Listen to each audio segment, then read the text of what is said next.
I'm going to be speaking to you about value this morning and what adding value really means. And I think it's the writer in me because I love words and I love acronyms. And we're actually going to break down the word value. So we're going to look at the V, the A, the L, the U, and the E.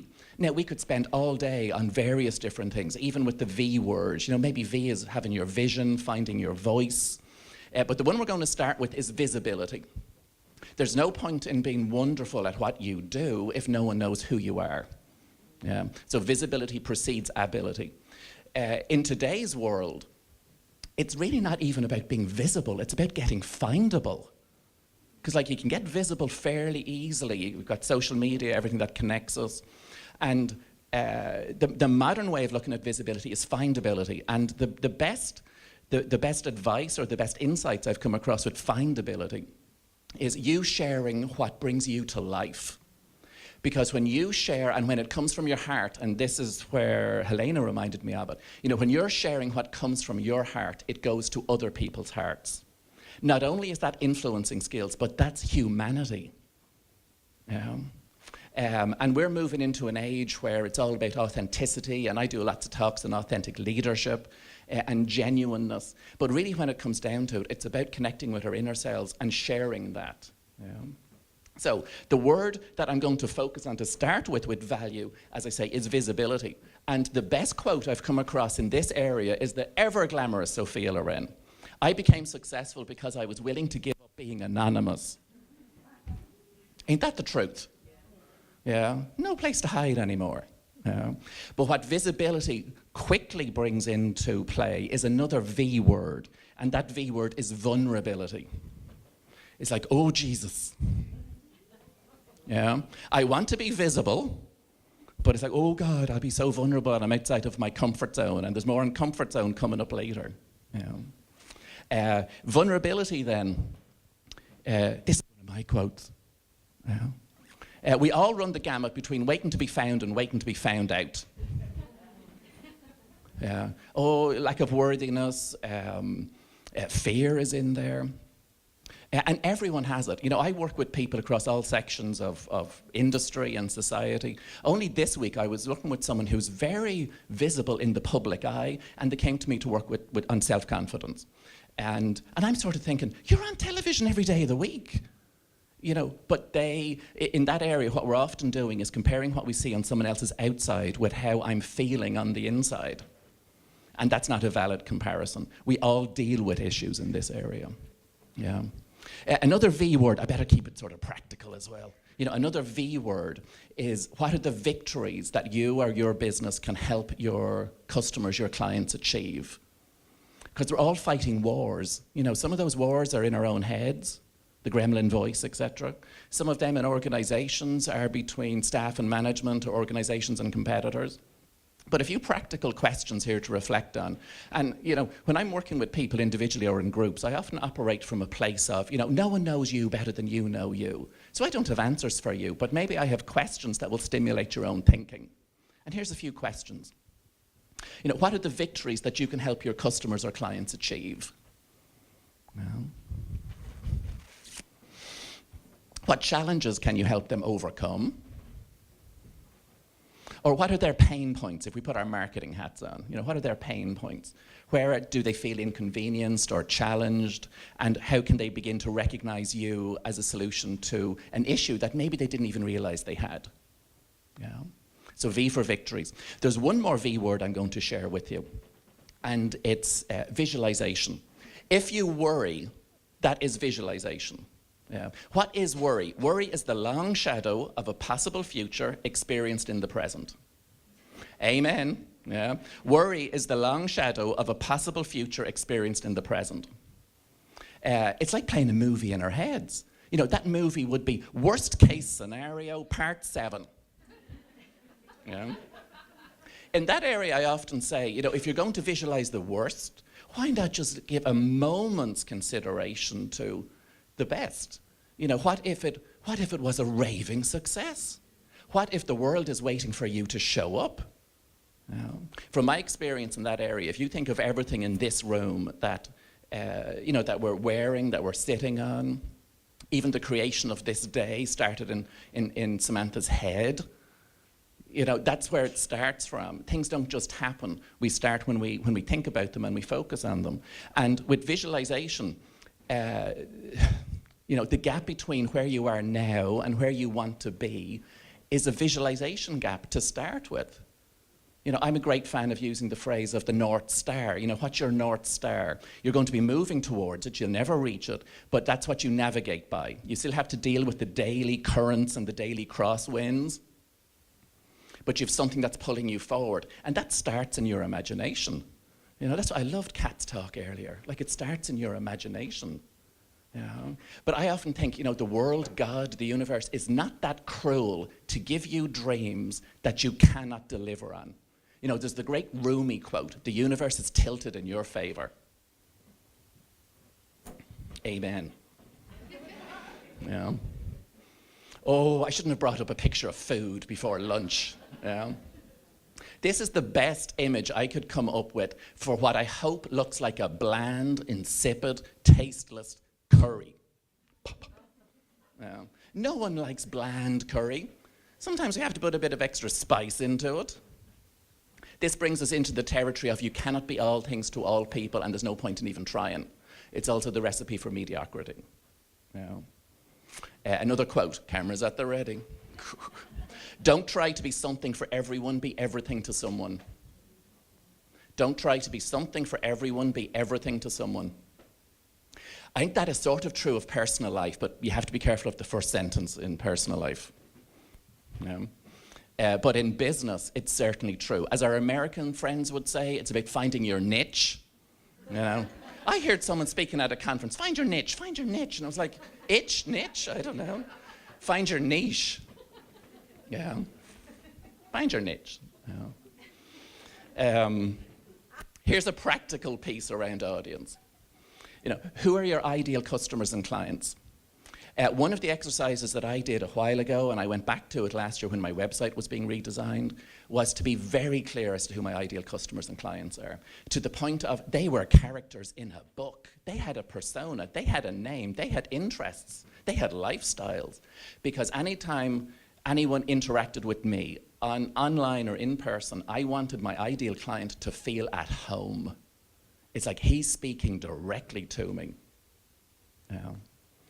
That brings us into the area of personal branding, which I know some of you are heading up the motorway with me this afternoon to Croke Park tomorrow, where I'll be speaking on that topic.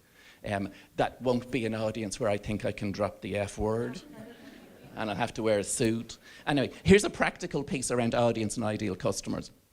And it's a great technique to use today when you're interacting with people. When you do the chit-chat and people say, what do you do or what business are you in? Rather than giving a tagline, from a business card, which is open to misinterpretation. Think about some of the benefits that people get from having worked with you in the past or currently get from working with you, and add in that phrase, I work with people who, or I work with companies that.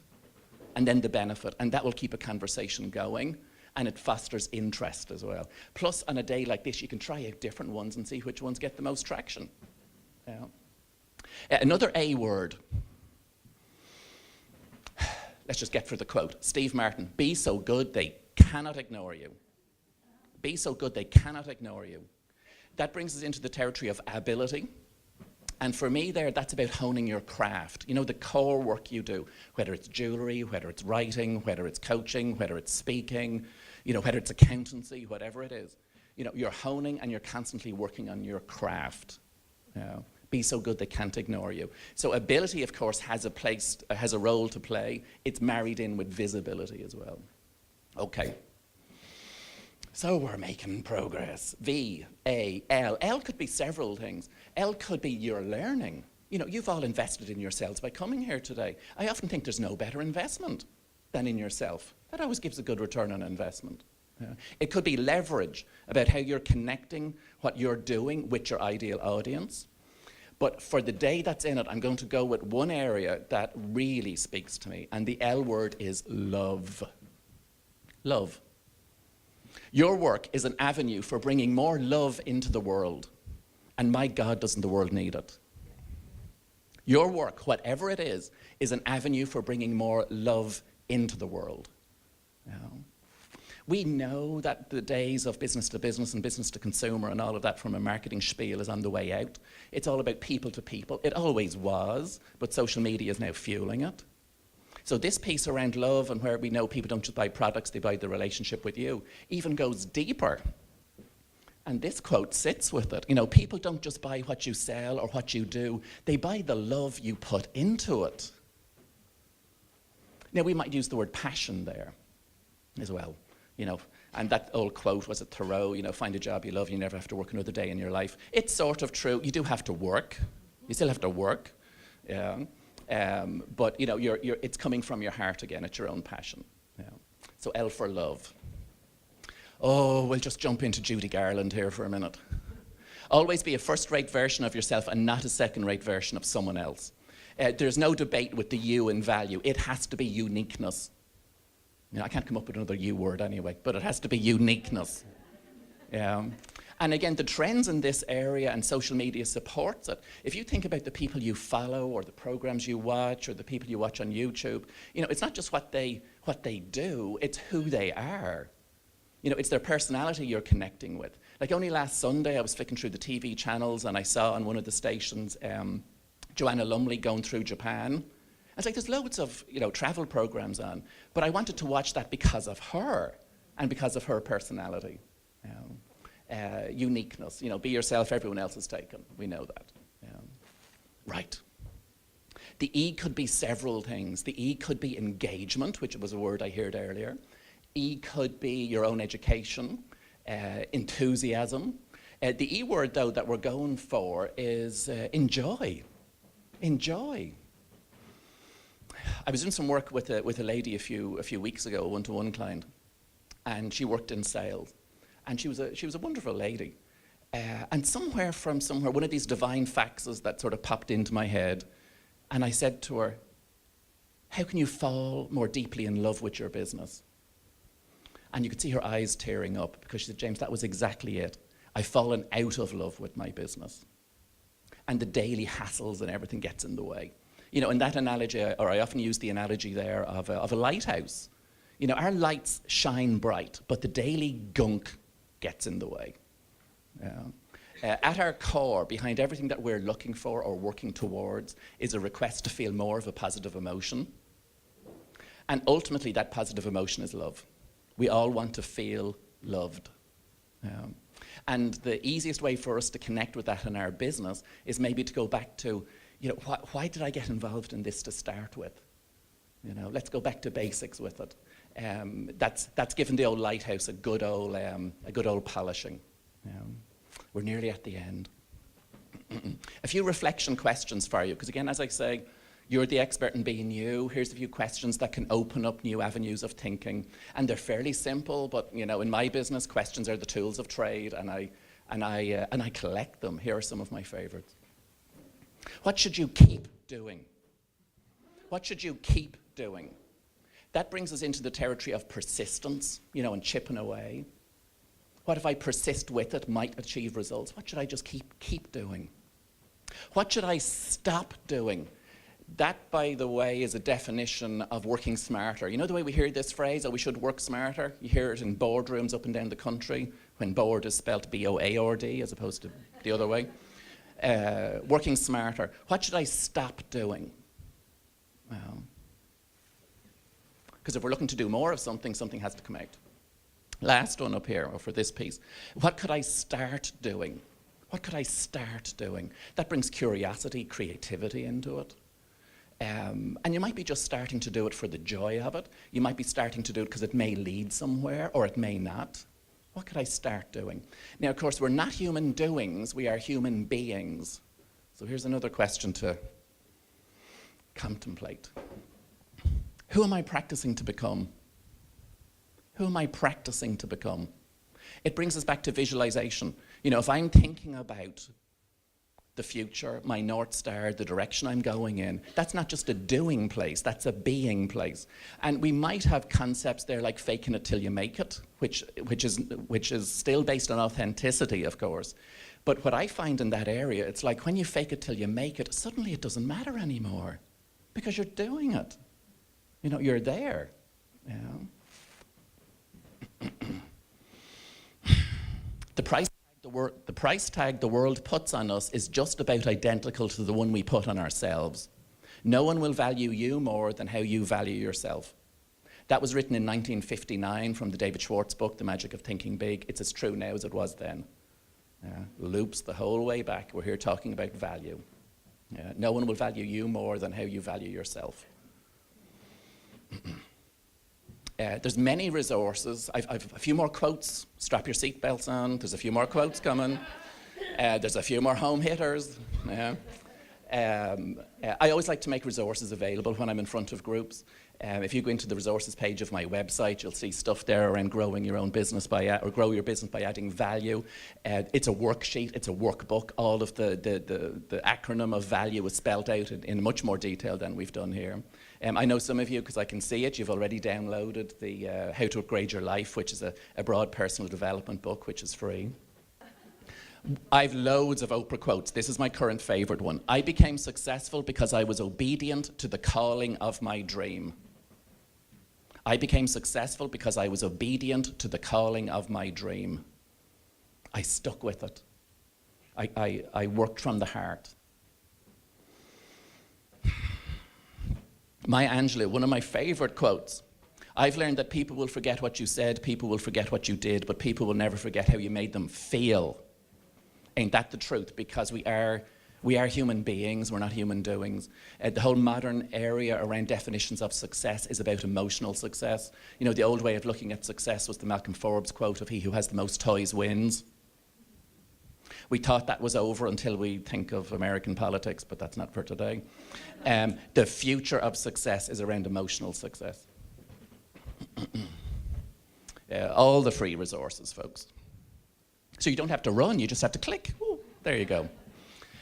Last quote brings us right the way back. Neil Gaiman, the English author. The moment that you feel that you are just possibly walking down the street naked, exposing too much of your heart and your mind and what exists on the inside, showing too much of yourself, that is the moment you may be starting to get it right. Thank you.